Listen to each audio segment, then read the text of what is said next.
আজ রান্নাঘরে এসে প্রথমে একটু চা বিস্কুট নিলাম, লিকার চা নিলাম। দুধ চাটা আমি সন্ধ্যেবেলা খাই। লিকার চায়ের মধ্যে একটা গোটা বিস্কুট ডুবিয়ে দিলাম। আজকে ইচ্ছা হচ্ছে এই রকমভাবে চা বিস্কুট খাবো। একটা বিস্কুট পুরো ভিজে গেল, তার ওপরে আর একটা বিস্কুট দিয়ে দিলাম। এবার আমি ইচ্ছা করছে চামচ দিয়ে কেটে কেটে বিস্কুটগুলো আগে খেয়ে নেব। তা এই চা বিস্কুট খেতে খেতেই তোমাদের আমি দুখানা খুব সুন্দর রান্না দেখাবো।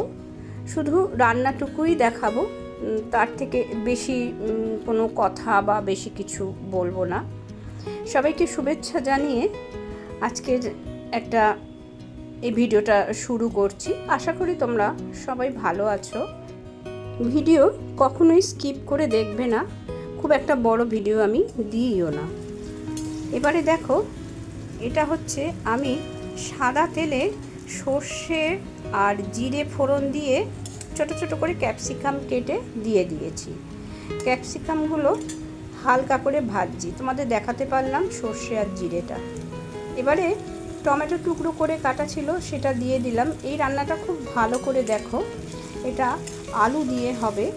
টমেটোটা নরম হয়ে যাওয়ার জন্য আমি একটু লবণ দিয়ে দিলাম আর একটু সামান্য চিনিও দিয়ে দিলাম। চিনিটা কিন্তু তোমাদের দেখালাম। আদা বাটা আর এটা হচ্ছে কাঁচা লঙ্কা বাটা, আর এটা দিলাম ভাজা মশলা, মানে ধনে জিরে আর গরম মশলা ভেজে গুঁড়িয়ে রাখা সেই ভাজা মশলা দিয়ে এই পুরো টমেটো ক্যাপসিকাম কষিয়ে নিচ্ছি ভালো করে। সব কিছু ভালো করে নরম করে নিচ্ছি, এরম খুন্তি দিয়ে ভেঙে ভেঙে নরম করে নিচ্ছি। এবারে দেখো, আলু সিদ্ধ করে আমি ম্যাশ করে রেখেছি, একদম মিহি ম্যাশ করিনি, একটু সামান্য গোটা গোটা আছে। এটা আমি ওই সবজির ওপরে দিয়ে দিলাম, মানে আলু ক্যাপসিকাম এটি বলে, টমেটো ক্যাপসিকামের ওপরে দিয়ে দিলাম। এবারে খুব ভালোভাবে মিশিয়ে নিয়ে আমি একটা স্টাফিং তৈরি করে নিচ্ছি। যদিও এই স্টাফিংটা দিয়ে আজ কোনো লুচি পরোটা কচুরি আমি কিছু করছি না, এটা আজ ওই শুকনো ভাত দিয়েই খাওয়া হবে, আর সাথে মাছ করব। এই স্টাফিংটা কিন্তু বিভিন্ন রকমভাবেই খাওয়া যায়, তোমরা কিন্তু বাড়িতে তৈরি করে দেখতে পারো। এবারে চলে আসি মাছ রান্নার দিকে।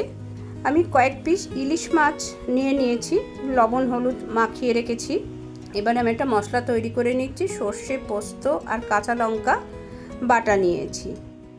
এবার 3-4 চামচ টক দই আমি এই বাটনার সাথে মিশিয়ে রাখছি।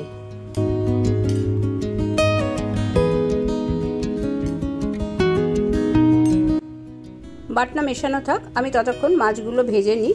কাঁচা মাছ রান্না করব না আজকে, ইচ্ছা হচ্ছে একটু ভেজেই রান্না করব, তার কারণ এই ভাজার তেলটা একটু রেখে দেবো।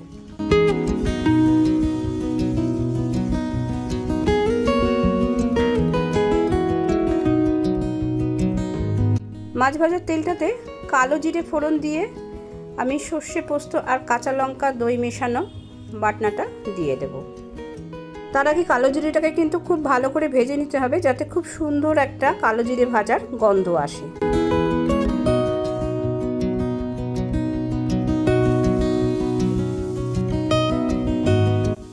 বাটা মশলাটা এইবার দিয়ে দিলাম। এই বাটনার মধ্যেই লবণ আছে, যদি প্রয়োজন হয় পরে দেখে আবার একটু দেয়া যাবে। এখন মাছের মাথা আর লেজাটা দিয়ে দিলাম। তোমরা দেখছো কুমকুমে রান্না, অন্য রকম কিছু আজ নয়। এরকম সর্ষে ইলিশ বা টক দই দিয়ে সর্ষে ইলিশ অনেকেই রান্না করেছো, অনেকে রান্না করে খেয়েছো। রান্নার শেষে আমি একটু কাঁচা সর্ষের তেল মিশিয়ে নিলেই রান্নাটা শেষ হয়ে যাবে। দুখানা রান্না তাহলে কেমন লাগলো জানিও, পটেটো স্টাফিং আর দই দিয়ে সর্ষে ইলিশ। ভিডিওটা আমি এখানেই শেষ করছি। সবাই ভালো থেকো, সুস্থ থেকো, ধন্যবাদ।